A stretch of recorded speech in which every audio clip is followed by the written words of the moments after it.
কাউকে ring gift করার আগে কিন্তু আজ থেকে ভেবেচিন্তে রিং গিফট করতে হবে।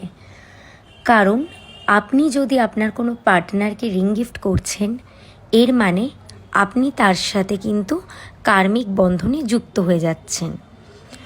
তো কার্মিক বন্ধনে যুক্ত কেন হচ্ছেন, এটার একটা ডেফিনেশন বলে দিচ্ছি। দেখবেন সব প্ল্যানেটের কোনো বাউন্ডারি থাকে না, কিন্তু শনির যে প্ল্যানেট থাকে সেটার একটা বাউন্ডারি থাকে। সেই বাউন্ডারির মধ্যেই কিন্তু শনির প্ল্যানেটটা থাকে। তো সেই ক্ষেত্রে আপনি যদি কাউকে রিং গিফট করছেন, তার রেসপন্সিবিলিটিটা আপনার মধ্যে তৈরি হয়ে যাচ্ছে, কার্মিক যুক্ত হয়ে যাচ্ছে এখানে। তো সেই ক্ষেত্রে এই যে আপনি যাকে রিং গিফট করলেন তার সাথে যে বন্ধনটা আপনি যে জুড়ে দিলেন, সেই বন্ধনটা শনি ডিসাইড করে যে সেটা কতদিনের জন্য স্টে করবে। তো রিং গিফট করার আগে ভেবেচিন্তে রিং গিফট করতে হবে।